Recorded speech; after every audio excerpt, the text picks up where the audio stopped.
নমস্কাৰ বন্ধুসকল welcome to my YouTube channel Assam career job আজি পুনৰ আপোনালোকৰ এটা ভাল খবৰ আহি গ'ল পুনৰ আপোনালোকৰ ন্যায়ালয় চাকৰি মুকলি কৰিলে গুৱাহাটী উচ্চ ন্যায়ালয়ত আপোনালোকৰ চাকৰিসমূহ মুকলি কৰিলে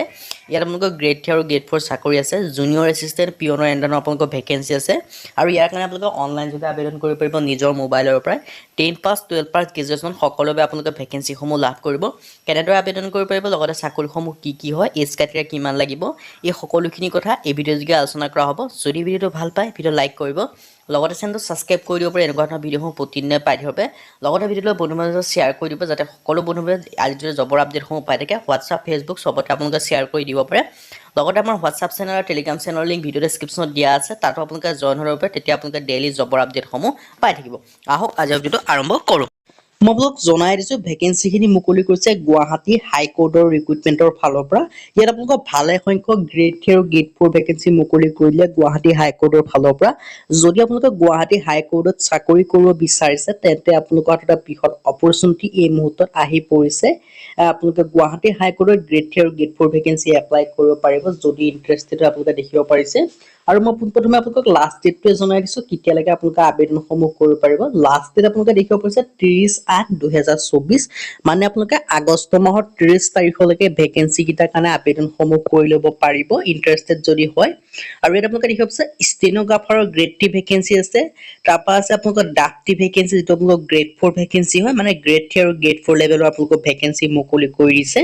আৰু ইয়াত আপোনালোকে দেখিব গুৱাহাটী উচ্চ ন্যায়ালয়ত চাকৰি তৃতীয় আৰু চতুৰ্থ শ্ৰেণী খালী পদ দৰমহা আপোনালোকৰ বেছিক পে 14000 টকা হয় তাৰ লগত আপোনালোকৰ গ্ৰেড পে অন্য ধৰণৰ এলাউন্সমেন্ট পাই 20ৰ পৰা 25000 টকা আপোনালোকে দৰমহা সমূহ লাভ কৰিব কেটেগৰী অনুযায়ী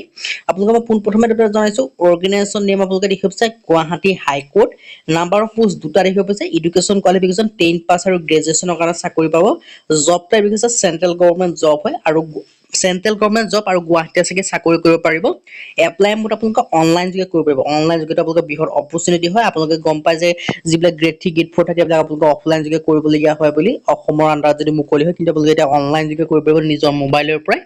আৰু ষ্টেনোগ্ৰাফাৰ গ্ৰেড 3 কাৰণে ভেকেঞ্চি আছে এটা আৰু ইয়াৰ কাৰণে আপোনালোকক পে স্কেল দিয়া হ'ব 14000 পৰা 60500 টকা লগতে গ্ৰেড পে থাকিব 7400 টকা এটা আপোনালোকৰ পাৰ্মানেন্ট জব হয় কোনো আপোনালোকৰ কন্ট্ৰেকচুৱেল বেচিছৰ জব নহয় পাৰ্মানেন্ট জব হয় আৰু education qualification must B graduation আপোনালোকে পাছ কৰিব লাগিব আৰু ইয়াত আপোনালোকৰ কোনো এক্সাম নহয় ইণ্টাৰভিউ এটা অনুষ্ঠিত কৰা হ'ব আৰু ইয়াত আপোনালোকে দেখিব পাইছে ডিপ্ল'মা চাৰ্টিফিকেট ষ্টেনোগ্ৰাফাৰত আপোনালোকে থাকিব লাগিব মিনিমাম 80টা ৱৰ্ড পাৰ মিনিটত আপোনালোকে টাইপ কৰিব পৰা হ'ব লাগিব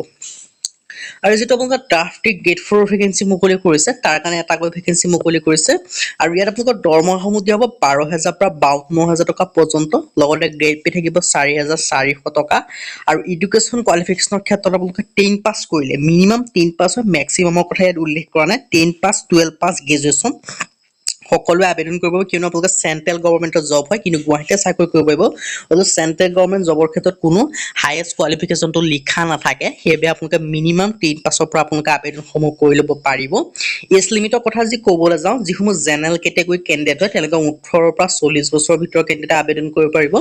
আৰু যিসমূহ SC SC কেণ্ডিডেট তেওঁলোকে 18 পৰা 45 বছৰলৈকে আবেদন কৰিব পাৰিব OBC 18 পৰা 42 বছৰলৈ PW কেণ্ডিডেট 18 পৰা 50 বছৰলৈকে আবেদনসমূহ কৰি ল'ব পাৰিব কিন্তু এই ভেকেঞ্চি কেইটাৰ কাৰণে আবেদন কৰিবলৈ আপোনালোকে এটা এপ্লিকেশ্যন ফিজ পেমেন্ট কৰিব লাগিব ষ্টেনোগ্ৰাফাৰৰ ক্ষেত্ৰত SC SC কাৰণে 250 টকা আদাৰ্ছৰ কাৰণে 500 টকা আৰু যিসমূহ PWBD কেণ্ডিডেট আছে তেওঁলোকে কোনো ফিজ পেমেন্ট কৰিব নালাগে আৰু যেটো ড্ৰাফট ভেকেঞ্চি হয় তাৰ কাৰণে SC SC কাৰণে 150 টকা আদাৰ্ছৰ কাৰণে 300 টকা PWBD কাৰণে কোনো ফিজ পেমেন্ট কৰিব নালাগে আৰু সিলেকশন প্ৰসিডিউৰ ক্ষেত্ৰত ষ্টেনোগ্ৰাফাৰৰ গ্ৰেড 3 কাৰণে আপোনালোকৰ এটা ৰিটেন টেষ্ট অনুষ্ঠিত হ'ব এটা ষ্টেনোগ্ৰাফাৰ টেষ্ট অনুষ্ঠিত হ'ব ড্ৰাফটি কাৰণে আপোনালোকৰ এটা ৰিটেন টেষ্ট অনুষ্ঠিত হ'ব